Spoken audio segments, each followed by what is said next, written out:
Can a world feel our presence, not in the way a living thing does with nerves and a mind, but in the language of physics and chemistry, in the subtle dance of energy and matter? We have long looked to the stars for answers, sending our questions out into the void on beams of radio waves and encoded in the circuits of our robotic emissaries. We always assumed the silence that came back was the universe's final word on the matter.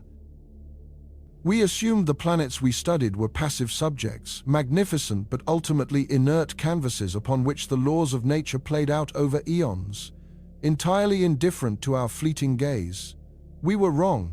For decades, we have held a specific image of Venus in our collective imagination, an image forged in the crucible of early space exploration and hardened by every subsequent dispatch from that hellish shore.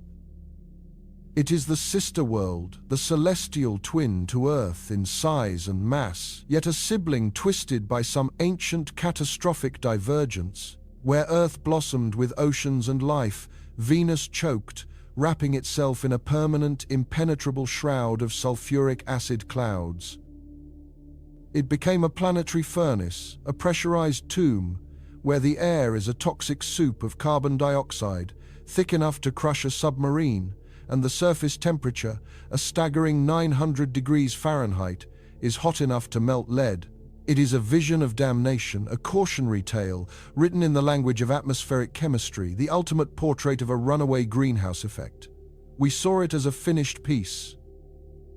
A planet whose geological and atmospheric story had reached its final terrible chapter long ago, settling into a stable, albeit brutal, equilibrium. Its colossal atmosphere, we believed, spun in a relentless super-rotation, a 4-day global hurricane that was the planet's most dynamic feature yet, one as predictable and unchanging as the turning of a gear in a cosmic clock. We mapped its hidden surface, with radar peeling back the clouds to reveal a landscape of volcanic plains, crushed mountain ranges, and strange pancake-like domes. We sent landers to their doom robotic martyrs that survived for mere minutes, transmitting ghostly images of a rust-colored rock-strewn desert before succumbing to the crushing pressure and searing heat. Each mission, each data point, seemed only to confirm our initial diagnosis. Venus was a world stuck in time, a relic of a violent past, but now a place where nothing truly new ever happens. It was our control group in the grand experiment of planetary formation, the static image against which we could measure the vibrant, chaotic, and life-giving dynamism of our own world. This profound and fundamental assumption, the very bedrock of our understanding of our nearest planetary neighbor, has now been shattered. Something has happened on Venus. Something inexplicable, something violent, and something that coincides with terrifying precision with our most recent and intense period of observation. The planet we thought was sleeping, the world we believed was dead, has suddenly and violently awakened. Our modern approach has been unlike any that came before it. It was not a single heroic mission, but a subtle growing presence, an international flotilla of electronic senses, each new orbiter and flyby probe adding another layer to our perception. Japan's Akatsuki probe, a dedicated climate orbiter, slipped into a unique equatorial orbit, staring unblinkingly at the churning cloud tops, tracking their motion with unprecedented precision. The European Space Agency's Bepi Colombo, on its long journey to Mercury, swung by Venus twice its sensitive magnetometers and plasma detectors, tasting the planet's electrical environment. NASA's Parker Solar Probe, designed to kiss the Sun, used Venus as a gravitational slingshot, its instruments built to withstand the inferno of the corona, gathering precious close-range data during each passage. Most recently, the solar orbiter added its own powerful suite of sensors to the mix. For the first time in history, we had a constellation of observers, a persistent, multifaceted watch. We weren't just taking snapshots anymore. We were monitoring a planetary system in real time. The data flowed back to Earth in a torrent, a continuous stream of numbers and spectrographs from deep space, a river of information detailing the planet's heartbeat. Scientists at control centers across the globe sifted through this deluge, their algorithms searching for patterns, their models striving to simulate the intricate mechanics of that colossal atmosphere. At first, it was a whisper in the data, an anomaly so faint it was easily dismissed. A flicker in the infrared readings from Akatsuki, a strange oscillation in the magnetic field data from Bepi Colombo. Computer models, trained on decades of established Venusian behavior, flagged the readings as instrument noise, cosmic ray interference, or minor localized turbulence, the atmospheric equivalent of a ripple on a vast stagnant pond. These were curious footnotes in scientific papers, topics of mild debate at academic conferences, but the whispers grew louder. The anomalies began to synchronize across different instruments, separated by thousands of miles of space. The faint flicker in the infrared became a sustained, spreading thermal pulse. The magnetic oscillations intensified, no longer a gentle hum, but a rising, discordant thrum. The very speed of the super-rotating cloud deck, for decades, a benchmark of stability, began to show minute, yet undeniable fluctuations. Something was pushing against the system, a force that our models had never anticipated because they were built on the assumption of a planet in eternal stasis. Teams of scientists, once rivals, began collaborating in urgent video calls across continents and time zones. They recalibrated instruments, triple-checked code, and ran every diagnostic imaginable. The conclusion became inescapable. This was not an error. The instruments were telling the truth. The data was a faithful record of a planet beginning to stir. Then came the scream. It wasn't a sound, of course, but a sudden planet-wide convulsion in the upper atmosphere, a release of energy so immense it was instantly visible across the entire electromagnetic spectrum. In the ultraviolet, vast continent-sized patterns in the clouds, patterns that normally evolved over weeks, flash-morphed in a matter of hours. A mysterious, unknown, absorbing chemical, the agent that paints Venus in its familiar yellowish hue, was churned up from the depths with shocking violence, creating dark, swirling blotches where there had been uniform brightness. In the radio spectrum, monitoring stations on Earth detected a powerful, chaotic burst of lightning, an electrical storm of unimaginable scale, not confined to a small region, but raging across an entire hemisphere. The delicate chemistry of the upper atmosphere was thrown into disarray. Concentrations of sulfur dioxide, a key chemical marker for volcanic activity, spiked to levels never before seen, suggesting a plume of gas. A truly colossal exhalation had been injected from far below the cloud tops. This was not weather. This was a seizure, a violent systemic reaction that ripped through the entire atmospheric column from the searing depths to the frigid edge of space. It was the atmospheric equivalent of a tectonic upheaval, a fundamental reordering of a system we thought we knew. And then came the most chilling realization of all. When the scientists mapped the timeline of this unprecedented event, from the first subtle whispers to the final violent scream, they found it precisely bracketed the period of our most intense multi-probe observation. The convulsion didn't just happen while we were watching. It seemed to happen times because times we were watching. The correlation was too perfect, the timing too exact to be mere cosmic coincidence. A terrifying paradigm-shifting question began to form in the minds of those who saw the data. A question so profound, so far outside the bounds of conventional planetary science, that it was barely spoken aloud. Did we times do this?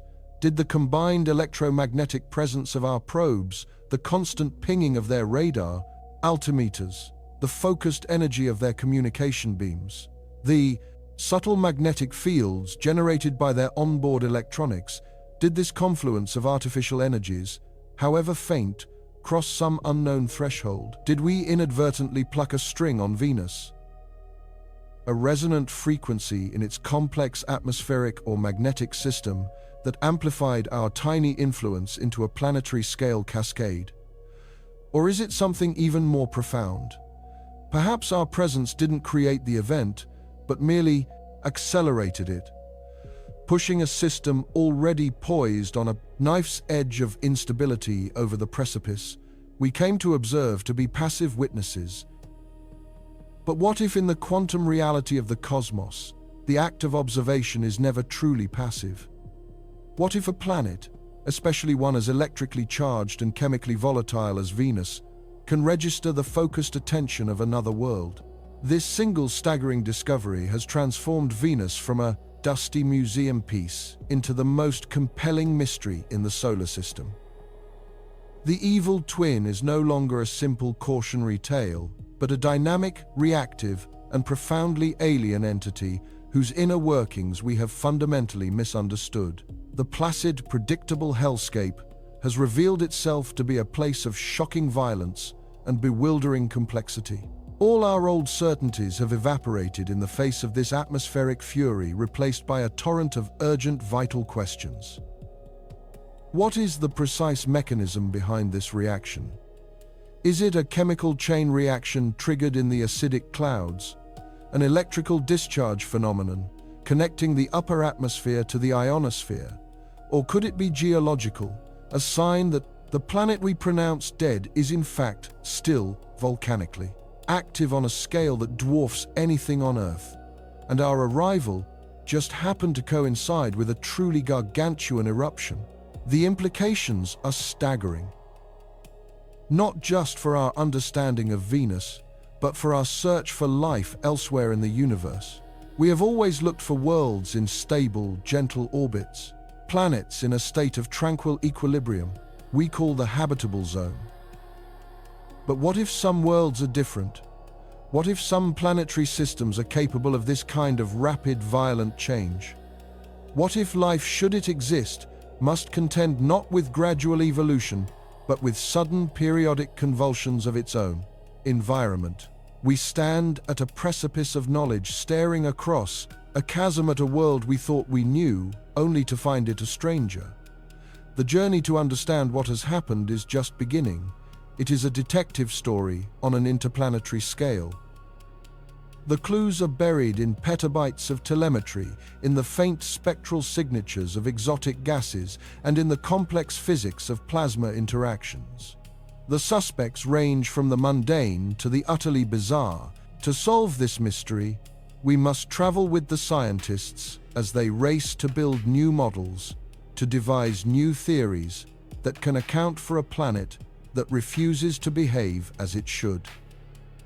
We must sift through the evidence piece by piece, following the trail of this energetic outburst back to its source. We must fundamentally rethink the nature of planetary systems, acknowledging that they may be more interconnected, more sensitive, and far more volatile than our Earth-centric view ever allowed us to imagine. Venus, the shrouded planet, the morning star, has guarded its secrets for billions of years.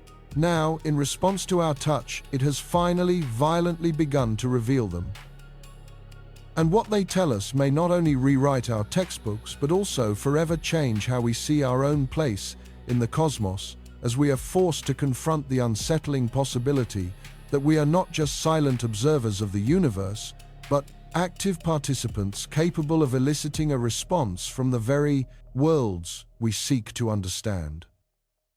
What if you could visit a world that was once our twin, a planet born from the same spinning cloud of stardust, with nearly the same size, the same mass, and the same raw materials as Earth? Science fiction authors dreamed of it for a century, painting pictures of lush jungles, steamy swamps, and perhaps even alien life hidden beneath its mysterious perpetual cloud cover. This was Venus, the evening star, our sister world. For generations, we looked towards that brilliant point of light in our twilight sky and saw a reflection of our own planet's potential, a second Genesis just waiting to be discovered. But when we finally summoned the courage to reach out and pull back the veil, the face we found looking back was not that of a sister. It was the face of a monster. The story of Venus is not one of a paradise lost, but of a paradise that never was. A cautionary tale of how a world so like our own could descend into a uniquely literal vision of hell. The journey to understand this planetary catastrophe is one of the great epics of exploration, a saga written in crushed metal, melted electronics, and the faint ghostly whispers of data sent back from an impossible realm. Our earliest attempts to truly know Venus were exercises in frustration. Through the eyepieces of their new telescopes, astronomers like Galileo and Cassini could see it was a world, not just a star. They watched it cycle through phases just like our own moon, an observation that provided crucial evidence for a sun-centered solar system. Yet where they saw details on Mars and Jupiter, Venus offered nothing. Only a brilliant, featureless, pearly white globe. This planet was hiding something. The great cloud sheath that enshrouds Venus, so beautiful from a distance, became an impenetrable wall to our curiosity. For centuries, our best scientific minds could only speculate on what lay beneath. Was it an ocean world, its clouds made of water vapor? Was it a desert planet, its brightness the result of fine, pale sand? The clouds themselves held the first clue, and it was a disturbing one. Spectroscopic analysis in the 20th century revealed a chemical signature that was utterly alien to a life-bearing world. A staggering abundance of carbon dioxide, with traces of something far more corrosive. The dream of a verdant tropical Venus began to wither. The dawn of the space age presented the first real opportunity to solve the mystery. In 1962, humanity's first successful interplanetary probe, Mariner 2, skimmed past the shrouded planet. Its primitive microwave radiometers were designed to peer beneath the clouds and take the surface's temperature for the first time. The data that trickled back to a stunned jet propulsion laboratory was almost unbelievable. The engineers checked their instruments, they reran the calculations because the numbers couldn't be right. They suggested a surface temperature of over 800 degrees Fahrenheit or 460 degrees Celsius, hot enough to melt lead, hot enough to turn any imagined ocean into a superheated vapor in an instant. The scientific community was in an uproar. The readings had to be an anomaly, perhaps some strange atmospheric effect high above the surface. The ground itself, shielded by those thick clouds, must be cooler. It was a comforting thought, a last vestige of the Venusian dream. But it was a dream that the Soviet Union was about to systematically and brutally dismantle. What followed was a planetary siege, a relentless assault on another world unlike any other in history. The Soviet Venera program became a national obsession, a testament to sheer brute force determination. Their first attempts were heartbreaking failures. Probes were lost on launch, silenced by the void of space, or simply missed the planet entirely. Venera 3 became the first man-made object to impact another planet in 1966. But its communication systems failed long before it could send back any data from within the atmosphere. It was a silent, unobserved collision. Then came Venera 4. This time, the Soviets built a lander, a spherical capsule designed to detach and plunge into the clouds. For the first time, we were going in. The probe survived its fiery entry, deployed its parachute, and began to transmit. For 93 precious minutes, it sent back readings as it fell. It confirmed the overwhelming dominance of carbon dioxide, and it measured the temperature and pressure, which just kept rising and rising and rising to levels far beyond anything the engineers had anticipated. Then, at an altitude of about 25 kilometers, still miles above the unseen surface, Venera 4 went silent. The immense crushing weight of the Venusian air had simply squeezed the life out of it. The probe imploded. The message was clear. Venus wasn't just hot, it was a cosmic pressure cooker. The Soviets, undeterred, went back to their drawing boards. If the planet crushed their probe, they would build a stronger one. Venera 5 and 6 were reinforced, but they too were silenced by the pressure before they could reach the ground. The atmosphere of Venus was destroying these machines as surely as a deep-sea trench would destroy a simple boat.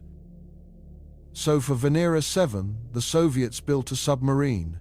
Not literally, but in principle. It was a thick, spherical titanium hull, an engineering marvel designed to withstand pressures over 180 times that of Earth's atmosphere and temperatures that could cook a pizza in seconds. They sacrificed almost all the scientific instruments for the sake of survival. The primary goal was no longer to measure the journey down, it was simply to make it. On December 15th, 1970 Venera 7 accomplished the impossible. After a harrowing descent, it slammed onto the surface, tipped over, but continued to transmit a weak signal. For 23 minutes, from the very surface of hell, it broadcast the temperature, a staggering 475 degrees Celsius, 887 degrees Fahrenheit. Mariner 2 had been right. The dream of a gentle Venus was finally definitively dead. This triumph only fueled the Soviet ambition. They had touched the surface. Now they wanted to see it. The Venera 9 and 10 missions in 1975 were even more ambitious. They carried sophisticated landers equipped with cameras shielded by complex cooling systems designed to give them just a short window of life before the planet's heat inevitably destroyed them. After another successful landing, the lens caps were jettisoned and humanity laid its eyes upon the surface of another world for the first time. The images that slowly materialized back on Earth were shocking in their stark alien desolation. They did not show grand vistas or towering mountains. They showed a landscape viewed from knee height, a field of cracked flat rock stretching to a hazy, indistinct horizon under a strange, oppressive, orange-yellow sky. There were no shadows. The thick atmosphere scattered the sunlight so completely that the world was illuminated from all directions at once, a uniform, suffocating glare.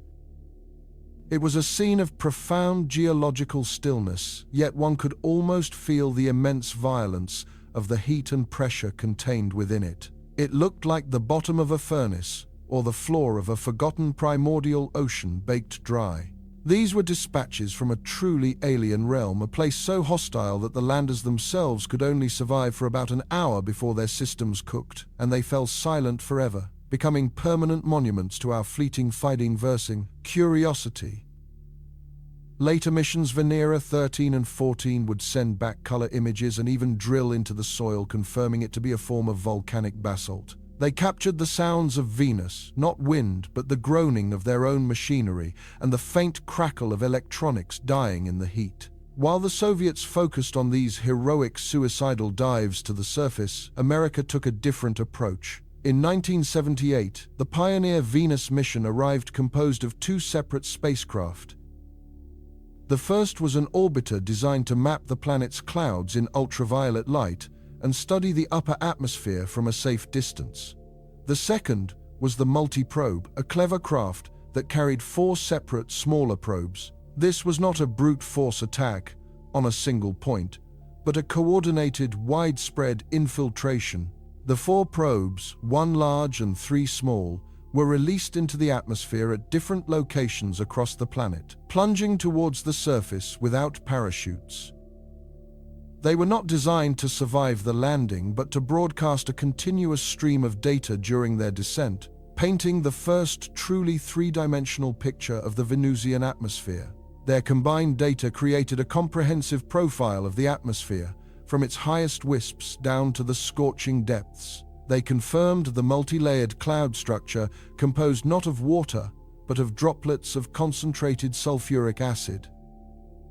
A planet perpetually weeping acid rain that evaporates long before it can ever touch the ground. The probes detected the faint glow of lightning crackling deep within those clouds, a sign of unexpected electrical energy in this choking dense air. They measured wind speeds that were bafflingly high, a puzzle that would come to dominate our questions about the planet. Together, the American and Soviet missions of this golden age had given us our first complete portrait of our sister world.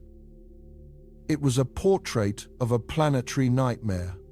So what did we learn from these pioneers, from the ghosts of these crushed and melted machines? We learned the fundamental, terrifying statistics of Venus. We now know that if you were to stand on its surface, the atmospheric pressure would be equivalent to being nearly a kilometer deep in one of Earth's oceans.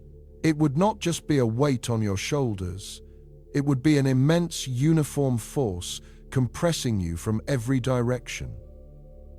The air itself is so dense it's almost a supercritical fluid, a bizarre state of matter between a gas and a liquid.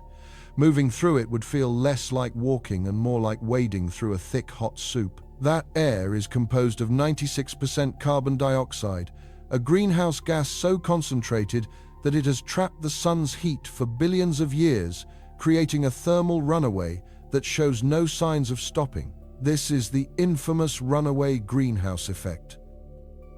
On Earth, carbon dioxide is a vital trace gas that keeps our planet warm enough for life. On Venus, it has become a planetary smothering blanket, a thermal prison from which there is no escape. The surface itself, a landscape of volcanic plains and continent-like highlands, is baked to an average of 462 degrees Celsius, hotter than the planet Mercury, which is twice as close to the Sun. At this temperature, rain is a physical impossibility. Water cannot exist as a liquid. The planet is bone dry, its ancient oceans boiled away into space billions of years ago, a loss from which it could never recover. And yet, for all that these missions revealed, they unveiled a set of mysteries far deeper and more profound than the simple question of what lay beneath the clouds. The first great puzzle is the history of the runaway greenhouse itself. We believe Venus and Earth started out as similar worlds, both possessing abundant water. So, what went wrong? What was the tipping point? Was it a simple matter of Venus being slightly closer to the Sun, a gentle nudge that cascaded into a global catastrophe over geologic time?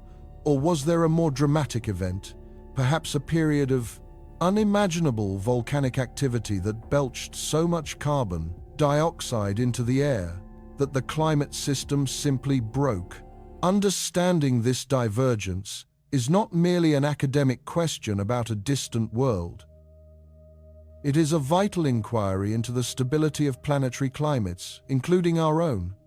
Venus stands as a stark monument to the fact that a planet's habitability is not a given. It is a fragile, delicate balance that can be and has been catastrophically lost. We are looking at the ghost of a world that might have been trying to read the autopsy report written in its rocks and its suffocating air. The second, and perhaps even more perplexing mystery, is the motion of the atmosphere itself. Up in the cloud tops about 70 kilometers high, the Pioneer and Venera probes clocked wind speeds exceeding 360 kilometers or 220 miles per hour. These are not localized storms or fleeting jet streams. This is the entire upper atmosphere of the planet, a global river of gas perpetually racing in a single direction. This phenomenon is known as superrotation. And here is the truly bizarre part. The solid planet, beneath this atmospheric hurricane, is one of the slowest spinning objects in the solar system. A day on Venus, the time it takes for the planet to rotate once on its axis, is longer than its year. It takes 243 Earth days for Venus to complete one rotation, but only 225 days for it to orbit the Sun. Imagine a planet where the Sun rises in the west and sets in the east, and where a single day lasts longer than a year. Now imagine that the sky above you is moving 60 times faster than the ground beneath your feet.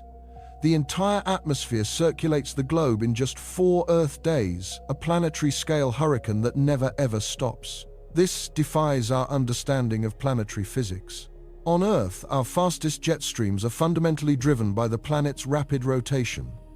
The spin of our world injects energy into the atmosphere, creating weather patterns and driving winds. But Venus barely spins at all. It is a vast, slow-moving gravitational gyroscope. So where does the energy for this incredible superrotation come from? What is the engine that drives this colossal global atmospheric current at such astonishing speeds? Is it powered purely by the sun's heat, creating a massive thermal tide that drags the atmosphere along? Are there waves and eddies propagating up from the nearly stationary surface that somehow accelerate the clouds to hurricane velocity? The data from the early probes gave us the shocking observation, but it couldn't provide the mechanism. It was like watching a car speed past at hundreds of miles per hour but with no visible engine. For decades, these initial dispatches from a lost world were all we had. A gallery of horrors, a list of answered questions that only spawned deeper, more unsettling ones. The pioneers had bravely shown us times what times Venus is, but they could not tell us times why, asterisk. To understand the runaway, to decode the superrotation, to truly comprehend the life and death of our sister planet, we knew we would have to go back. We would have to approach the inferno once more, this time with instruments designed not just to survive, but to listen to the planet's violent heartbeat.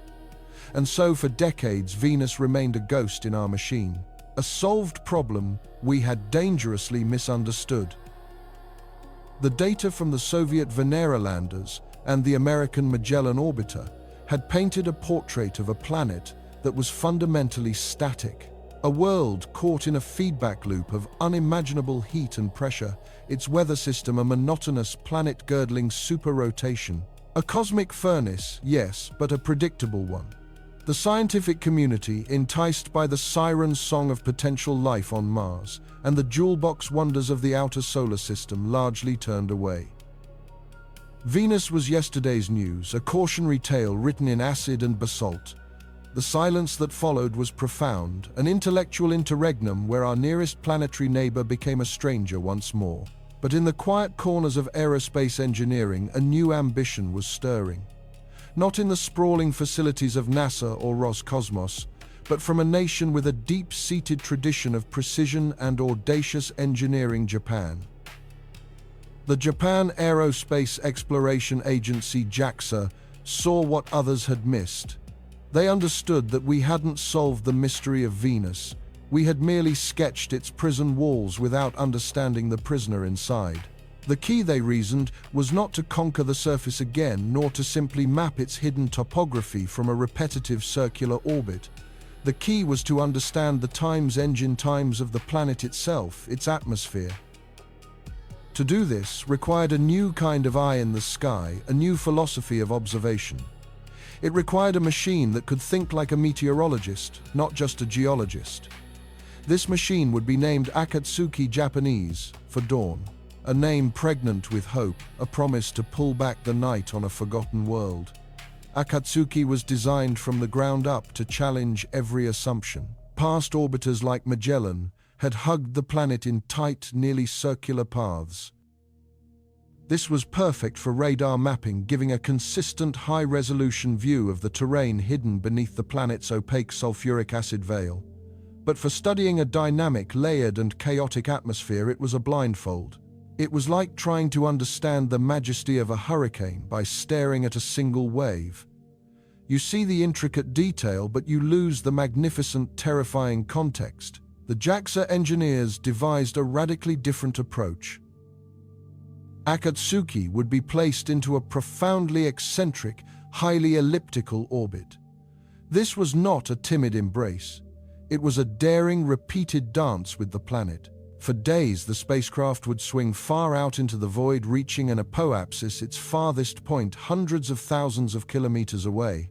From this supreme vantage point, Venus would shrink to a brilliant marbled sphere. Here, Akatsuki could do what no probe had ever done before. It could see the entire system at once.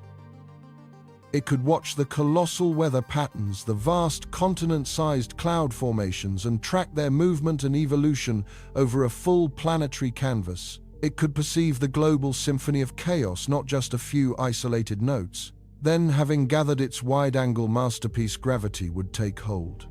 Akatsuki would begin its long, accelerating fall back toward the planet, a silent plunge toward the swirling yellow-white abyss. It would scream past its periapsis, its closest approach at a blistering velocity just a few hundred kilometers above the cloud tops. In this fleeting, terrifying passage, its instruments would become microscopes, cameras designed to see in wavelengths invisible to the human eye. Infrared, ultraviolet, would peer into the seething layers of the atmosphere. One camera was tuned to see the ghostly glow of lightning, searching for ephemeral flashes in the perpetual storm.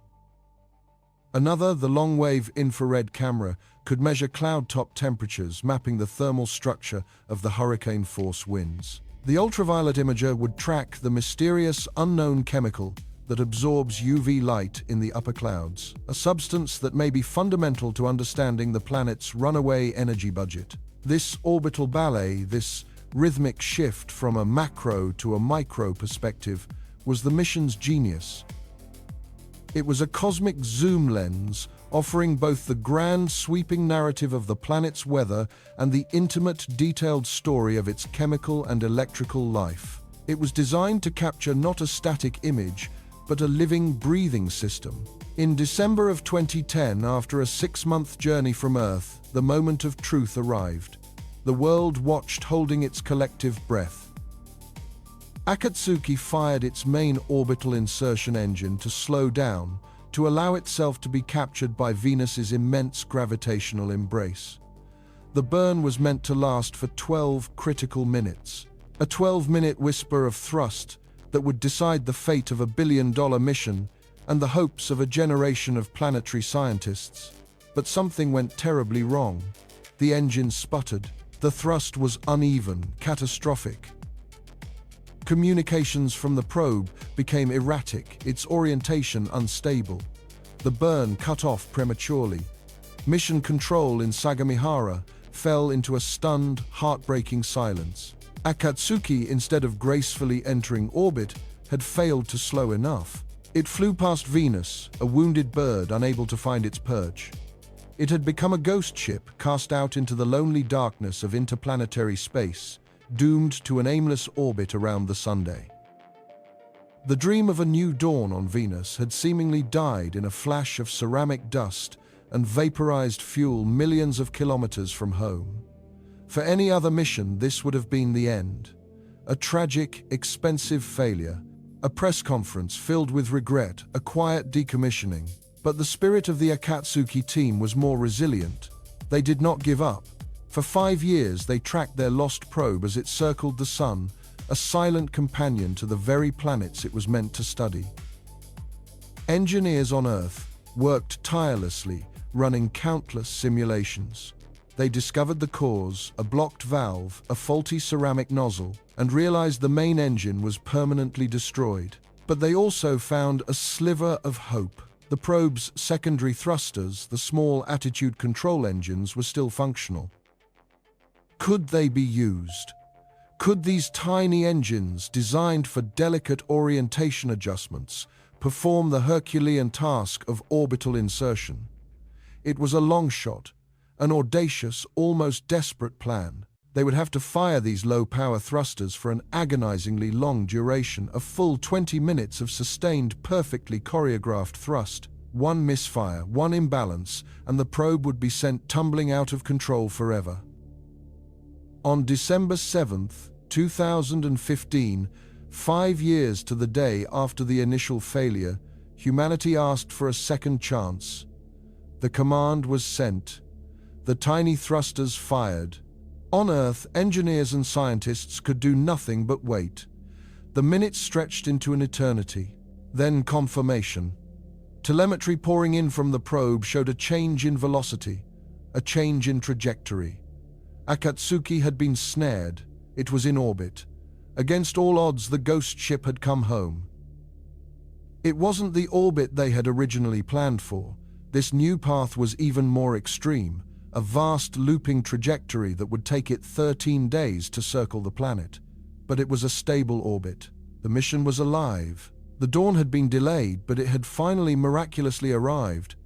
And as Akatsuki opened its eyes, as its specialized cameras began their vigil, we realized that the planet it had found was not the one we were expecting. The long wait, the 5 years of wandering, had been a strange sort of gift. It had allowed Venus to show us something new, something unsettling. The probe's approach was not just a triumphant feat of engineering, it was a trigger. It was as if the atmosphere itself, this monolithic, inscrutable entity, had decided to react violently to our sudden, persistent gaze. The first images that came back were both beautiful and deeply perplexing. They did not show the familiar uniform flow of the super-rotating atmosphere. Instead, they revealed structures of impossible scale and energy. One of the first and most shocking discoveries was a colossal stationary wave etched into the top of the cloud deck like a scar. It stretched for an astonishing 1,000 kilometers, a near linear feature arcing across the entire hemisphere. Yet it refused to move with the 360 km/h winds. The planet's atmosphere was screaming past it, a perpetual hurricane, but this feature remained anchored in place, a gravity wave of unimaginable proportions. Scientists were stunned. A feature this large and this stable had to be generated by something. The prevailing theory was as incredible as the image itself.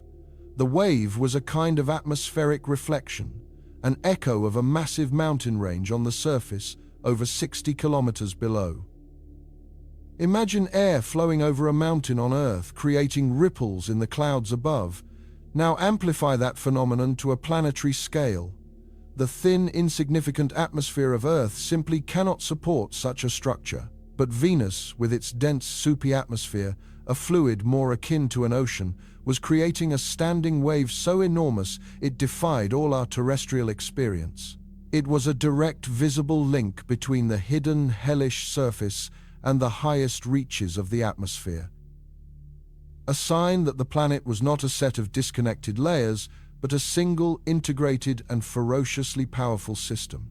This was the first hint that our models were not just incomplete, they were fundamentally wrong. But the bow wave was only the beginning of the madness. As Akatsuki continued its long, looping observations, its cameras captured something even more bizarre, something that seemed to violate the laws of physics. A vast discontinuity in the clouds, a sharp defined wall of weather that ripped through the atmosphere from the North Pole to the south. This wasn't a subtle wave or a gentle gradient. It was a planetary-scale rupture, a colossal atmospheric break that stretched for thousands of kilometers. And it was moving at an astonishing speed, nearly 50 kilometers per hour faster than the already super-rotating winds surrounding it. Think about that. What you are seeing is a wave, a front moving faster than the medium in which it exists. It is like watching a ripple in a pond outrace the water itself. This structure, periodically forming and lasting for days, was not being carried by the wind. It was propagating times through times the wind. It was a form of atmospheric wave, perhaps a Kelvin wave, but on a scale never before imagined, a phenomenon so energetic that it was generating its own reality, rewriting the rules of fluid dynamics as it went. It was another piece of heretical evidence. The placid, predictable models of Venus's atmosphere were being torn to shreds by the reality Akatsuki was showing us. The planet's engine was not just idling, it was redlining. The sheer amount of energy required to create and sustain such planet-spanning phenomena was orders of magnitude greater than anything previously calculated. Akatsuki's other instruments only deepened the mystery. Its lightning detector, designed to search for the telltale optical flash of discharges, found something far more enigmatic. While the occasional flash was registered, confirming the presence of lightning, the rate was far lower than expected for such a turbulent world. However, the probe also detected a constant low-frequency electromagnetic hum, a Whistler wave phenomenon that suggested not discrete bolts of lightning, but a near-continuous, widespread discharge of atmospheric energy. It was as if the entire atmosphere was crackling alive with a static charge that never fully resolved into a singular, thunderous clap. This wasn't weather as we know it. It was something more primal, a planet-sized electrical generator spinning in the dark. The thermal infrared camera added another layer of complexity, revealing swirling vortices at the poles that were far more chaotic and unpredictable than the stable, well-understood polar vortices of Earth or Mars. These were vast, double-eyed cyclones, each the size of a continent, that morphed and shifted on hourly timescales. They were the exhaust ports for the planet's immense internal heat, but their behavior was erratic, violent, and utterly baffling. Piece by piece, Akatsuki's data assembled a new portrait of Venus. It was the portrait of a world on the edge, a system pushed to its absolute physical limits. The colossal disturbances, the impossible speeds, the planetary scale waves, these were not just curiosities. They were symptoms of a profound and powerful process driving the planet, a process our science had failed to anticipate. The long-held assumption of a simple top-down system where solar energy heats the cloud tops and drives the winds could not explain this. It couldn't account for the sheer, unadulterated power on display. The energy had to be coming from somewhere else. The reaction of the atmosphere to Akatsuki's approach was not a conscious act, but a scientific one. Our new way of seeing, our persistent, multi-layered gaze, had finally allowed us to witness the true nature of Venus's violence. We had arrived, expecting a predictable furnace. We found a raging, untamable inferno governed by forces we were only beginning to glimpse. The question was no longer simply, what is Venus's weather like? It had become something far more urgent and far more profound. What is feeding this fire? Is this staggering energy a legacy of its ancient past? Or is there an active breathing source of power, an engine of chaos, still churning deep within the planet's core? Or perhaps hidden just beneath its passes? Unbroken crust. The dawn Akatsuki brought had revealed not a landscape, but a monster. And now we had to understand what was keeping it alive. For days, the data had been whispering of an impossibility. The signals arriving from Akatsuki, our steadfast orbital sentinel, carried a discordant note, an aberration that defied the clean, predictable models of Venus's atmospheric dynamics. Mission scientists, accustomed to the planet's blistering but broadly consistent super-rotation, found themselves staring at patterns that simply should not exist. A phantom signature, vast and ethereal, haunted the telemetry, a ghost in the machine that hinted at a process of unimaginable scale. Was it an instrument malfunction? A complex form of solar interference? Or was Venus itself, our shrouded sister, finally showing us a new and terrifying face? The tension in control rooms across the globe was a palpable thing, a low hum of anxious energy.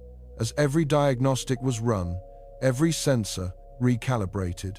The conclusion became inescapable. The anomaly wasn't in our technology, it was in the sky of Venus. A decision was made, a calculated gamble to pivot the mission's focus. The plan required Akatsuki to dedicate its most powerful eyes, its most sensitive vision to this one perplexing region. The ultraviolet imager, or UVI, was brought to bear, its gaze tuned to the upper cloud deck, a place where sulfur dioxide and other unknown chemical absorbers paint the planet in shades invisible to the human eye. This instrument would track the motion, the blistering 100-meter-per-second winds that define the planet's personality. Simultaneously, the long-wave infrared camera, the LIR, was tasked to peer deeper to measure not just motion but temperature. It would create a thermal map, seeking out subtle variations in the heat radiating from the cloud tops, searching for the thermodynamic fingerprint of whatever was causing this celestial disturbance. Together, these two instruments would provide a stereoscopic view of the phenomenon, one seeing the shape, the other feeling its fever. You must understand the patience required in planetary science. Light, even traveling at its immutable speed, takes minutes to cross the void from Venus to Earth. The commands crawl outwards and the precious data trickles back. Hours feel like days. The team waited. They watched their screens, waiting for the pixels to resolve, for the raw binary code to be painstakingly stitched together into a coherent portrait. The first datasets were fragmented, tantalizing glimpses that only deepened the enigma. Then, as the orbital geometry aligned perfectly and the spacecraft's antenna locked onto the deep space network, the full image began to cascade down. It was a moment suspended in time, the silent culmination of years of engineering and a multi-million-kilometer voyage, all hinging on what these next few moments would reveal. What materialized on their screens was not a storm. It wasn't a cyclone, however grand, nor was it a transient plume of volcanic gas. It was a structure, a coherent, unbelievably vast and utterly alien feature etched across the face of the planet. Stretching from the northern hemisphere, arching majestically over the equator and reaching deep into the south, was a brilliant, glaringly bright band in the infrared spectrum. It was a celestial scar, more than 10,000 kilometers long, a feature so enormous that if it were draped over Earth, it would connect Los Angeles to London with room to spare. The UVI data confirmed its physical reality, showing a corresponding disturbance in the high-altitude haze. The planet's normally chaotic cloud patterns were bent, warped, and forced to flow around this immense invisible barrier. It was a bow wave. The term, borrowed from the physics of fluid dynamics, seemed both perfectly apt and woefully inadequate. You've seen it when a ship plows through the ocean, creating a V-shaped wake that spreads out behind it. You've seen it in supersonic wind tunnels, a shockwave made visible as air is violently compressed by a projectile. But this was no ship and no projectile.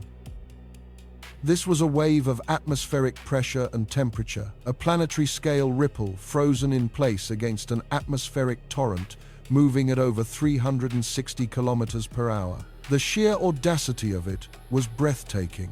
This colossal feature was holding its ground perfectly stationary, while the entire upper atmosphere of Venus screamed past it.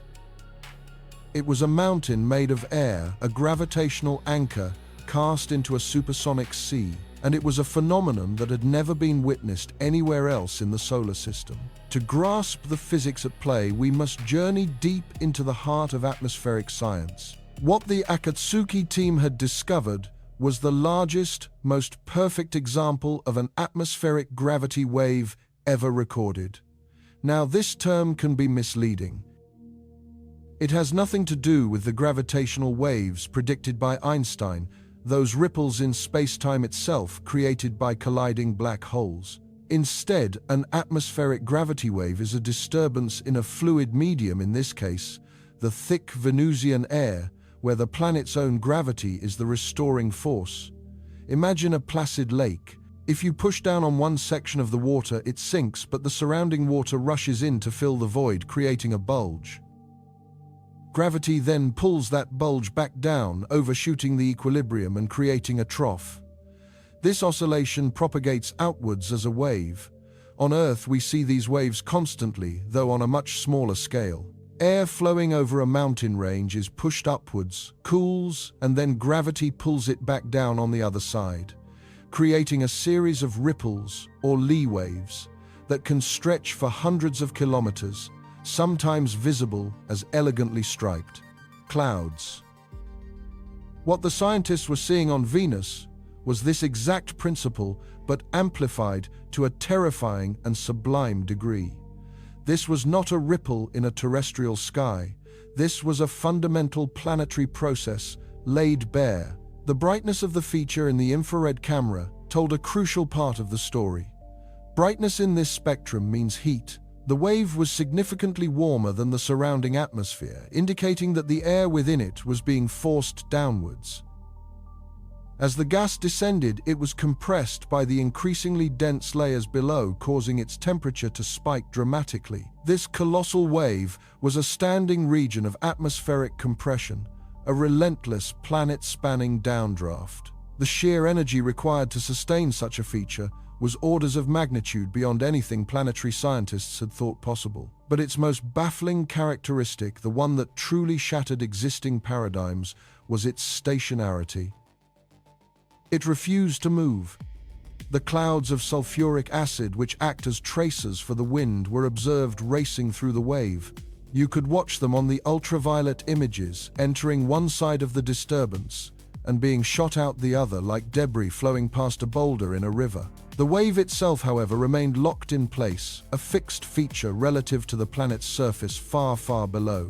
This was the critical clue, the key that unlocked a new level of understanding about Venus. The planet, long thought to have its atmosphere and its solid body almost completely decoupled by the sheer density of the air, was revealed to be a deeply interconnected system. This was no longer just an atmospheric event. This was a message, an imprint being sent from the unseen hellish surface up through 70 kilometers of crushing pressure and corrosive gas to be written in the cloud tops for our distant probe to read. The wave was a physical manifestation of a connection between the ground and the sky that no model had ever predicted could be so powerful or so vast. Something on the surface of Venus, something immense and unyielding, was forcing the entire atmospheric column above it into this rigid wave-like structure.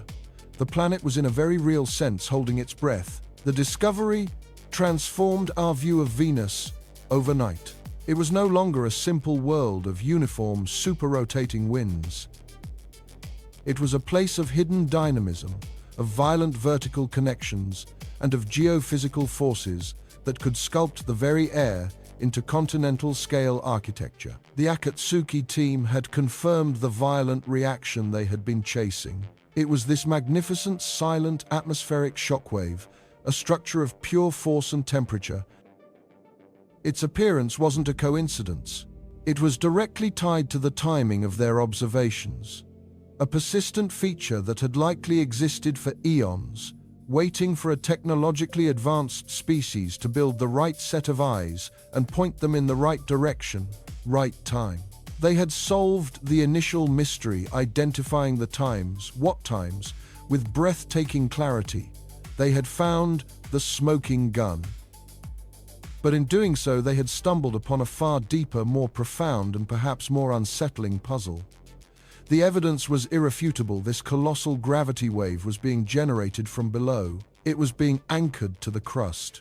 The question that now hung in the silent mission control rooms, the question that would drive the next phase of this extraordinary investigation, was no longer what they were seeing, but rather, what titanic feature, hidden beneath that impenetrable shroud of acid, cloud, and crushing gas, could possibly be its source? What unseen monster on the surface of Venus was powerful enough to leave a 10,000-kilometer scar on the face of its sky? And so the quiet awe that had filled these rooms only hours before began to curdle into something else. A profound, gnawing uncertainty. The signal from Venus, that impossible atmospheric roar, was not fading. It wasn't an echo of the approach, a momentary shriek of protest from a disturbed system. It was a sustained, resonant chord, a note held by an unseen celestial musician, and its persistence was an indictment of everything we thought we knew. The models crumbled. Every simulation, every elegant equation designed to predict the intricate dance of Venus's atmosphere shattered against the hard wall of this new reality. These were not just minor discrepancies, rounding errors in the fifth decimal place. These were failures on a catastrophic scale. Our digital Venuses, painstakingly built over decades of research, remained placid and predictable, while the real world screamed. In control rooms across the globe, you could feel the intellectual ground shifting beneath our feet. Scientists, people who live and breathe the language of physics, stared at their screens with a look of deep betrayal. They would input the known variables, the mass and trajectory of the approaching object, the chemical composition of the atmosphere, the solar wind pressure, the planet's own thermal emissions. The simulations would run processors burning hot as they calculated trillions of interactions per second. And the result was always the same: a whisper of a disturbance, a fleeting ripple that should have dissipated into the planet's thick thermal blanket within minutes. But what we were observing, what the data screamed at us, was a planetary-scale hurricane of energy that refused to die. The disconnect was absolute. It was like striking a match and watching an entire ocean catch fire, a violation of the fundamental grammar of the cosmos. The focus then narrowed, zeroing in on the most perplexing detail of all the downward path. We had detected the initial reaction high above the cloud tops, in the tenuous outer layers where the atmosphere meets the vacuum of space. Logic dictated that any such disturbance should be a fleeting, high-altitude affair. Venus's atmosphere, after all, is a fortress. Its density increases exponentially as you descend, becoming a truly formidable barrier. By the time you reach the middle cloud layers 50 kilometers up, the pressure is already equal to that at sea level on Earth. But the energy wasn't scattering. It wasn't being absorbed and thermalized as every law of thermodynamics insisted it should. Instead, it was propagating times inward asterisk. It was plunging down a spear of impossible energy, driving into the heart of the planet's gaseous envelope with ferocious intent. Imagine that descent. You're following this wave of energy as it leaves the sunlit haze and enters the perpetual twilight of the upper clouds. Here you are engulfed in a mist of concentrated sulfuric acid, a corrosive fog that would dissolve metal and bone. The pressure builds relentlessly, a physical weight on your very existence. Deeper still, the energy pushes onward through layers where temperatures climb high enough to melt lead. The sunlight is gone, extinguished by the impenetrable cloud decks above. There is only a dim orange glow, the incandescence of the superheated carbon dioxide itself. And still the disturbance plows forward. It crosses the boundary where the CO2 is no longer a gas, but a supercritical fluid, a bizarre high-pressure state of matter that flows like a liquid but fills space like a gas. The pressure here is nearly 100 times that of Earth's surface, a crushing, enveloping force that would implode a military submarine like a soda can. And here, in this suffocating high-pressure inferno, the atmospheric reaction wasn't just surviving. In some sectors, it appeared to be times amplifying asterisk. The persistence was baffling, but this amplification was sacrilege. It broke the sacred law of conservation of energy. You cannot get more energy out of a system than you put in. The approaching object was the clear catalyst, the initial push. But to see the system's response grow stronger, as it moved times away, times from that initial stimulus, suggested a terrifying possibility. The approaching object wasn't the engine of this reaction. It was just the key turning in the ignition. The true engine, a monstrous and previously unknown source of power, had to be hiding somewhere deep inside Venus itself. This theory spread like wildfire through the scientific community, a desperate attempt to grasp a reality that had slipped its leash. Perhaps some argued we were witnessing the awakening of the planet's primordial heart. Venus, though lacking tectonic plates like Earth, is known to be volcanically active. What if deep beneath the surface there existed a thermal plume of stupendous scale, a vast reservoir of geothermal energy that had remained dormant for eons? The approaching object's gravitational tide, a gentle squeeze on the tide 5, planet's rocky body might have been just enough to rupture a seal, to connect that deep heat to the hyper-pressurized atmosphere above. In this model, the atmosphere itself becomes the working fluid of a planetary heat engine. The disturbance we were seeing was not a wave, but a colossal convection cell, a plume of superheated gas rising from the depths with unimaginable violence triggered by a gravitational whisper from beyond. It was a compelling, terrifying narrative. It painted a picture of a planet that was not just a hot dead rock, but a sleeping giant. Yet the more we scrutinized the data, the more this internal engine theory began to fray. A geothermal event of this magnitude should have a clear thermal signature, a hot spot on the planet's surface that would be blazing in the infrared spectrum. We saw nothing. The temperature distribution, while chaotic, showed no single identifiable point of origin. Furthermore, the disturbance wasn't a simple plume. It had structure. It had a complex wave-like pattern that rippled across thousands of kilometers, a form of coherence that a chaotic volcanic eruption simply could not produce. The energy source was not a single roaring furnace. It was something more subtle, more distributed, and impossibly more organized. The puzzle remained. We had found a beautiful, elegant solution that unfortunately did not fit the facts. The breakthrough came not from a grand simulation or a high-powered observatory, but from a quiet moment of profound, almost philosophical re-evaluation. For weeks, we had been staring up at the sky, focusing on the approaching object as the source of our mystery. We had been trying to understand how its energy was penetrating the atmosphere from above. It was a group of planetary geologists, specialists in the solid bodies of worlds, who finally posed the paradigm-shattering question, what if we're looking in the wrong direction? What if the key to this mystery isn't in the wrong direction, sky at all? What if it's been waiting for us, silent and unseen on the surface? What if the atmosphere isn't a victim in this process, but an accomplice? What if the planet itself is the amplifier? Suddenly, decades of old radar maps, images from the Magellan probe that painstakingly pierced the clouds in the 1,990 seconds, were pulled up on every screen. They showed a world no human eye has ever seen directly, a ghostly landscape sculpted by unimaginable heat and pressure. And on that landscape was a feature of such titanic scale that it beggared belief, a vast highland region sprawling across the equator, a continent-sized landmass larger than Australia, a place the early astronomers had named Aphrodite Terra. For decades, we had treated it as a static feature, a dead museum piece on a dead world. But now we looked at it with new eyes. We saw not just a continent, but a colossal obstacle, an anchor plunged into the deepest, densest layers of the Venusian atmosphere. The new hypothesis that emerged was both breathtakingly simple and cosmically profound. It centered on a phenomenon we see on Earth, atmospheric gravity waves.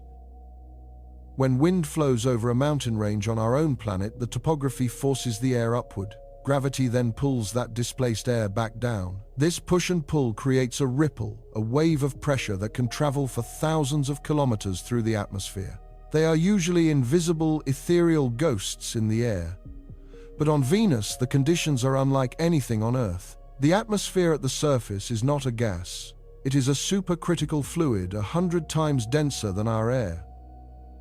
The winds, while seemingly slow at a few kilometers per hour, are moving a substance with the density of a light liquid. It's less like a breeze and more like an oceanic current. Now imagine that slow-moving, incredibly dense ocean of supercritical CO2 flowing across the topography of Aphrodite Terra. This isn't a gentle breeze over a hill. This is a planetary-scale river of immense mass grinding against a continent. The mountains and highlands of Aphrodite Terra are not small. Some of its peaks, like the Maxwell Montes, rise higher than Mount Everest. As this impossibly thick fluid is forced over these stupendous geological structures, it doesn't just create a ripple. It generates a wave of almost unimaginable power and scale. A wave so enormous, it can propagate vertically, straight up, for over 100 kilometers. It travels from the crushing darkness of the surface, through the acid clouds, and all the way to the edge of space, carrying the indelible signature of the mountains that created it. This was the missing piece of the puzzle. The planet's surface and atmosphere were not two separate entities. They were a single, deeply coupled resonant system. For millennia, Aphrodite Terra has been generating these monstrous, slow-moving waves, a silent, standing hum in the planet's atmosphere, largely invisible to us. But the approaching object changed the equation. Its gravitational influence, faint as it was just enough to subtly alter the circulation patterns in the deep atmosphere. It didn't provide the raw power, but it provided the times tuning asterisk. It was like a finely tuned string on a violin. The string is always there, but it is silent until the bow is drawn across it. The approaching object was the bow. It nudged the atmospheric flows into a state of perfect, violent resonance with the underlying topography. The mountains were now driving the atmosphere with terrifying efficiency, pumping energy upwards in a coherent, structured wave that matched our observations perfectly. We weren't seeing an explosion. We were witnessing a planetary-scale instrument being played. The sheer scale of this interaction forced a radical re-evaluation of how we view planets. We had always treated geology and meteorology as related but separate disciplines. Here on Venus, they were one and the same. The very shape of the unseen ground was dictating the weather at the edge of space. The planet's stony heart was directly linked to its gaseous soul. This revelation sent shockwaves through the field of exoplanetary science. We hunt for distant worlds, for faint twinkles of light from star systems light years away. We can analyze their atmospheres, but we can never hope to see their surfaces directly. But if a planet's topography can imprint a clear, powerful signal onto its upper atmosphere, then we may have discovered a revolutionary new tool. Could we, by studying the atmospheric waves of a distant exoplanet, one day map the shapes of its unseen continents? Could we detect the presence of exomountains from 100 light-years away? It was a staggering thought. A discovery born from a crisis, but it also painted a much more intimidating picture of our neighbor. Venus was not a passive victim of an external influence. It was an active participant, a colossal amplifier turning a gentle nudge into a furious planetary scream. The ground beneath its clouds was not just a foundation. It was a weapon. The planet itself was fighting back, using its own immense mass and pressure as a gravitational gyroscope, transforming a subtle disturbance into a coherent and sustained atmospheric broadside. We had knocked on the door of a furnace, and in response the entire furnace had begun to ring like a bell, a deep, powerful chord that warned of the stupendous energies locked within. The confusion that had paralyzed us was now replaced by a chilling clarity.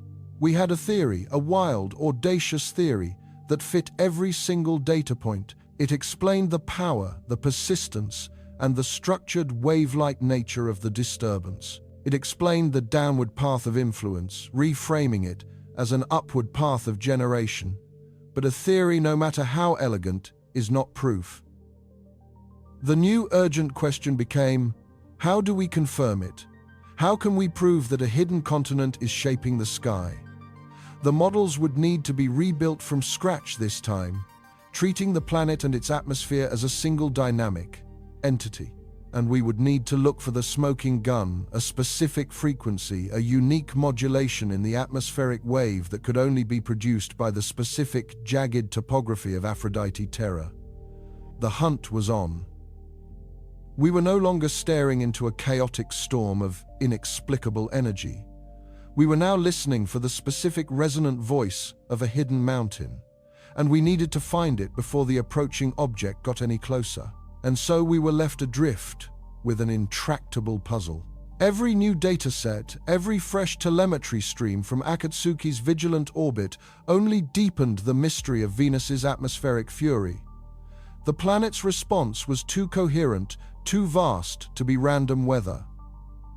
It felt like a symptom, but the cause remained stubbornly, infuriatingly hidden, veiled behind a planet-wide curtain of sulfuric acid.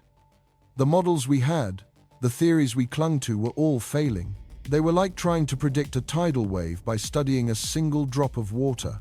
We were missing something fundamental, a key piece of the planetary engine that we couldn't even conceive of. Faced with this wall of beautiful, incomprehensible chaos, science did what it always does when it's cornered. It built a better ghost. A ghost of Venus, a digital twin born in the silent, chilled sanctums of Earth's most powerful supercomputers. This wasn't merely a simulation. It was a resurrection. Into the vast architecture of silicon and light, scientists poured not just data, but the very laws of physics themselves. The precise gravitational pull of the planet, the unforgiving equations of fluid dynamics, the intricate dance of thermodynamics, the way sunlight heats the upper atmosphere, and the way that heat struggles to escape. They programmed, in the known composition of the air, a suffocating cocktail of carbon dioxide and nitrogen, laced with corrosive sulfur. They sculpted a virtual Venus, complete with its crushing pressures and searing temperatures, and then they gave this digital entity the one thing that defines the planet's bizarre character, its impossible world-strangling super-rotation. They gave the atmosphere its brutal, inexorable momentum, that 60-to-1 velocity that had baffled us for decades. Then they stepped back and they let it run. For weeks, then months, the simulation churned. petabytes of information flowed, calculating the interactions of trillions of virtual atmospheric particles every microsecond. It was an attempt to grow a Venusian atmosphere from first principles, to see if this digital ghost would spontaneously conjure the same demons we saw in reality. The initial results were a familiar, frustrating mess. The models produced storms, vortices, and chaotic turbulence, a digital reflection of the very noise that was obscuring our view. The researchers watched the flow of data, a torrent of numbers representing wind speeds and pressures, and saw only a symphony of chaos. The breakthrough, when it came, wasn't a sudden explosion of clarity, it was a whisper. A single researcher staring at a visualization of atmospheric pressure gradients at an altitude of 70 kilometers saw something that shouldn't be there. It was a pattern, an ephemeral repeating structure in the simulated upper cloud deck. It was incredibly faint, a subtle rhythm hidden beneath the roar of the global circulation, like hearing a single drumbeat in the middle of a rock slide. The structure was immense, stretching for thousands of kilometers, yet it was almost perfectly stationary relative to the planet's surface. This was the paradox that broke the case open. In an atmosphere moving at over 360 kilometers an hour, what could possibly stand still? What cosmic anchor could hold a weather pattern in place against such a colossal planet-spanning wind? The team began to rewind their simulation to trace this ghostly feature back in time and down in altitude, following its ethereal trail from the cold cloud tops down into the crushing incandescent depths of the lower atmosphere. Deeper and deeper they pushed the analysis through layers of simulated gas where no probe could ever survive until they passed the final veil. The cloud layer vanished, and there at the bottom of the digital atmosphere was the source. The anchor wasn't in the sky at all, it was the ground. The simulation was revealing with breathtaking clarity that the subtle, long-forgotten topography of Venus itself was the trigger for the atmospheric violence above. The planet's surface, which we had largely dismissed as being disconnected from the high-altitude weather by 100 kilometers of unimaginably dense gas, was in fact communicating with the clouds. It was speaking to them in a language of pressure and gravity. This was the missing piece, a profound planet-defining link between the solid ground and the raging sky. The theory was explosive, but a simulation is not reality. They needed proof. They needed to find this ghost in the real-world data from the Akatsuki orbiter. Armed with the precise predictions from their digital Venus, the exact size, shape, and location of the predicted atmospheric feature, they returned to the archives. They knew what to look for now. Not a storm, not a vortex, but a stationary wave. They began to process the infrared images from Akatsuki, which peer into the thermal structure of the cloud tops at night. They stacked hundreds of observations digitally, subtracting the motion of the clouds, averaging out the noise using sophisticated algorithms to hunt for anything that remained fixed against the hurricane-force winds. And then it emerged. A colossal bow-shaped structure, glowing slightly warmer than its surroundings, hovering directly above the great highland region of Aphrodite Terra. It was a perfect match for the ghost in the machine. It was real. It had been there all along, hidden in plain sight. They cross-referenced the finding with ultraviolet images that mapped the mysterious unknown UV absorber in the atmosphere, and saw the same structure imprinted there, a vast shadowy arch against the brighter clouds. The evidence was undeniable. What they were witnessing was a phenomenon of pure, awesome physics known as an atmospheric gravity wave. It's a term that can be misleading. It has nothing to do with the gravitational waves from black holes that ripple space-time. Think of it instead like the flow of water in a fast-moving river. When the water encounters a submerged boulder, the fluid is forced to rise up and over it.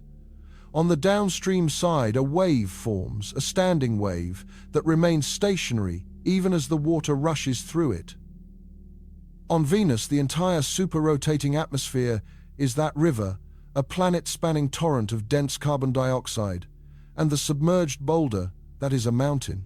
A real physical mountain on the surface, like the towering peaks of Maxwell Montes or the vast highlands of Aphrodite Terra. As the thick, heavy lower atmosphere, moving at a relatively slow pace, is forced up and over this terrain, it creates a ripple, a disturbance. Under normal conditions in an atmosphere as thick as Venus's, you would expect this disturbance to dissipate almost immediately, smothered by the immense pressure. But the conditions on Venus are anything but normal. The unique temperature profile of its atmosphere creates a state of delicate conditional stability. This allows the ripple, this initial push from the surface, to propagate upwards. It travels vertically through the dense atmospheric sea, not as a gust of wind, but as a wave of pressure, a rising and falling oscillation. As this gravity wave ascends, the atmosphere grows thinner. To conserve its energy, the wave must grow larger and larger in amplitude, its vertical displacement becoming more and more extreme. By the time it reaches the upper cloud deck, 70 kilometers above the surface, this tiny ripple, born from a single mountain, has become a leviathan. A standing wave, thousands of kilometers long, creating a region where the air is rising and compressing, heating the clouds, and another where it is falling and expanding, cooling them. This was the source of the violent reaction. It wasn't an explosion. It wasn't a storm in the conventional sense. It was the planet's solid body reaching up and grabbing hold of its own runaway atmosphere. The bow-shaped structure seen by Akatsuki was the indelible proof, a thermal scar burned onto the cloud tops by a mountain it could never touch. But this single feature, as magnificent as it was, couldn't account for the sheer scale of the global event we had witnessed. That's when the team integrated another, more fleeting source of information, the flyby data from the Parker Solar Probe. While its primary mission is to study the Sun, Parker has made several close passes of Venus, its instruments briefly tasting the charged particles and magnetic fields in the planet's ionosphere. During the period of the violent reaction, Parker's data showed unprecedented levels of atmospheric turbulence and escape, a sign of immense energy being dumped into the very top of the sky. The complete picture now snapped into focus with terrifying grandeur. It wasn't just one mountain creating one wave.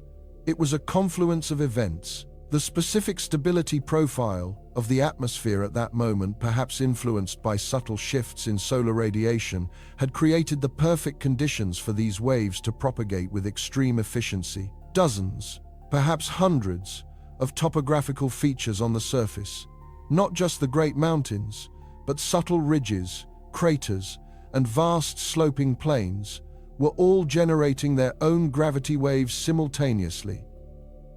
What we were seeing from Earth and from our orbiters wasn't a single reaction, but a planet-wide resonance, a chorus of silent, invisible waves all ascending from the surface and crashing into the upper atmosphere at once. Imagine the surface of Venus as a vast planetary drumskin. Every mountain and canyon is an imperfection on its surface. As the winds of the superrotation blow across it, the whole drumhead begins to vibrate, but not with sound. It vibrates with waves of gravity and pressure, sending this energy surging vertically. This colossal energy injection from below was what was supercharging the chemistry of the clouds, creating strange temperature anomalies and generating the planet-wide turbulence that so profoundly baffled us. It was the planet's own breathing, a deep, powerful exhalation of energy from its solid core to the edge of space. The phantom mountain in the sky above Aphrodite Terra was just the loudest, most distinct note in this planetary symphony of chaos. The violent reaction was the crescendo, and this leads us to the final, most profound revelation. The answer to the question that had haunted this entire endeavor: why now?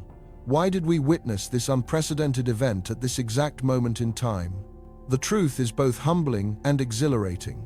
The approach wasn't the trigger, it was the lens. Venus didn't react to us. Its atmosphere wasn't responding to our probes or our radar signals. This process, this deep coupling of surface and sky, has likely been happening for eons, a fundamental aspect of the planet's climate engine. Great gravity waves have probably washed through the Venusian clouds for billions of years, unseen and unknown. The violent reaction wasn't a new event for Venus, it was a new event for time's us, asterisk. For the first time in human history, we had the right instruments in the right place at the right time. We had Akatsuki in a stable orbit providing constant multispectral monitoring. We had the computational power on Earth to build a digital twin of the planet with enough fidelity to uncover the underlying physics. We had the fortuitous flybys of Parker's solar probe to give us a glimpse of the consequences at the edge of space. Our intense observational campaign, our approach didn't cause the phenomenon. It simply allowed us for one brief, glorious moment to finally see the planet for what it is, to witness the invisible gears of a world turning. We had mistaken the act of discovery for the event itself. We hadn't poked the beast and made it roar. We had simply at long last learned to listen and heard the majestic, terrifying rhythm of its true gravitational heartbeat. And so the storm passes. The violent planetary-scale convulsion that Akatsuki witnessed, that fleeting incandescent rage in the upper atmosphere, has now subsided, leaving behind a silence that feels heavier, more profound than any we had known before. We find ourselves in the quiet aftermath, staring at a world we thought we understood, a neighbor we had long since dismissed. The data streams, once a torrent of chaos and disbelief, have settled back into the familiar rhythms of Venus. But we are not the same. Our perception has been fractured, our certainty ground into dust by the sheer raw power of what we have just seen. For decades, we painted Venus with a single damning brushstroke. It was the inferno, the failed Earth, the static monument to a runaway greenhouse effect, a planet trapped in a permanent, unchanging state of damnation. We saw it as a cautionary tale, its story already written, its final chapter closed 4 billion years ago. The portrait we had hung in the halls of planetary science was one of a world whose geology was dead, whose atmosphere, while ferocious, was a predictable churning engine of heat, a system in a dreadful but stable equilibrium. That portrait has now been torn from its frame, shredded by the evidence of our own instruments. What we mistook for stability was merely a pause, a deceptive calm between outbursts of a hidden inner life. This was not weather as we have ever defined it. It was not a storm born of sunlight and thermal gradients alone. This was an exhalation, a deep, shuddering breath from the planet itself, a violent release of energy that surged up from the depths through 90 atmospheres of crushing pressure to punch a hole in the sky and announce its presence to the cosmos. The sheer scale of it defies our models. The speed of the transformation from placid cloud tops to a roiling, chemically altered vortex of fury was something our equations told us was impossible. We had built our understanding of Venus on the assumption that it was a closed system, a sealed pressure cooker where energy moved slowly, ponderously over millennia. Akatsuki has shown us the truth. The lid on that pressure cooker is not sealed, and every now and then, with terrifying force, it blows. This single transformative event forces us to ask a question we had long considered, answered: is Venus geologically active? The theory of a dormant interior, a crust fused into a single immobile lithosphere, has been the bedrock of our assumptions. Yet, where else could such a colossal amount of energy have originated? The sun's rays, which so mercilessly bake the surface, cannot account for such a localized, catastrophic release. This felt different. It felt focused. Like a blast from a single planetary-scale cannon fired from below, we must now consider the staggering possibility that deep beneath those sulfur-yellow clouds, the heart of Venus still beats. That volcanoes far larger and more explosive than any on Earth are still shaping its surface and, crucially, its atmosphere. Perhaps what we witnessed was not a meteorological event, but a geological one broadcast into the sky. Imagine a plume of superheated gas, rich in sulfur dioxide and other volcanic traces, erupting from a fissure in the crust. It would rise, buoyant and unstoppable, a celestial depth charge ascending through the thick supercritical fluid of the lower air. As it climbed, it would expand, cool, and interact, setting off a chain reaction, a chemical firestorm that propagated upwards, culminating in the violent atmospheric scarring that Akatsuki so perfectly captured. If this is true, then Venus is not a fossil. It is a living world in the geological sense. Its surface is not a finished canvas, but one still being painted with molten rock and sculpted by tectonic forces we cannot yet see. The planet has been speaking to us all along, not in whispers, but in these volcanic roars, and we simply lacked the language, the right instruments to understand what it was saying. The implications of this ripple through every facet of our science. Our models of atmospheric energy transfer have been shattered. We conceptualize the Venusian atmosphere as a global heat engine, a vast, slow-moving system of convection, where energy from the surface gradually circulates to the top before radiating away. This event suggests another, more dramatic mechanism at play. It points to a system capable of storing immense potential energy deep within its atmospheric layers, like a compressed spring, holding it for centuries or even millennia before releasing it all at once in a spasm of incredible violence. It is a paradigm shift, from thinking of the atmosphere as a river to understanding it can also be a bomb. This hidden energy pathway fundamentally changes our view of how such a thick atmosphere behaves. It might be the missing ingredient needed to explain one of Venus's most enduring mysteries, the superrotation. How can a planet that spins slower than a walking human generate global hurricane-force winds that circle the globe in just 4 Earth days?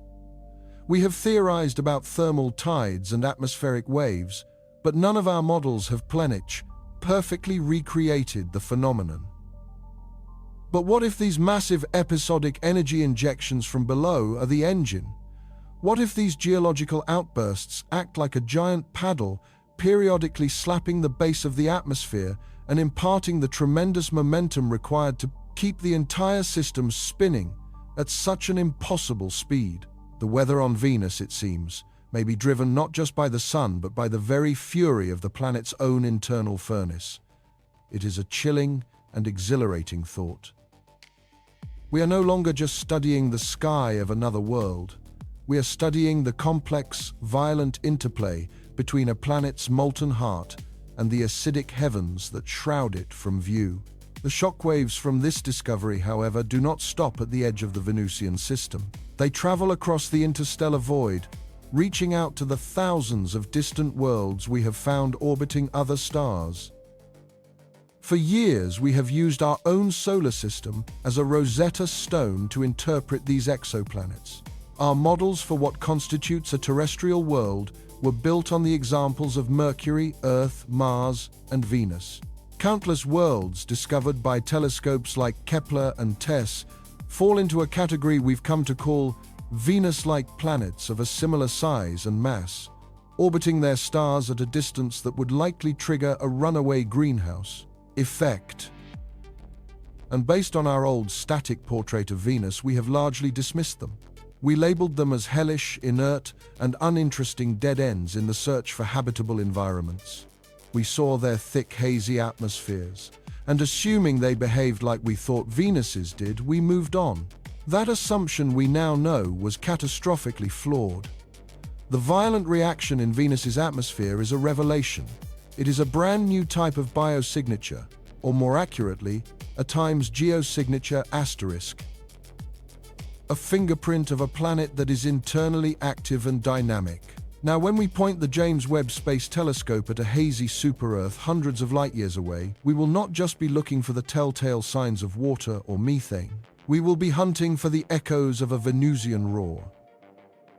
We will be searching for sudden dramatic shifts in the chemical composition of an exoplanet's upper atmosphere, for the transient chemical residue that a massive volcanic outburst would leave in its wake.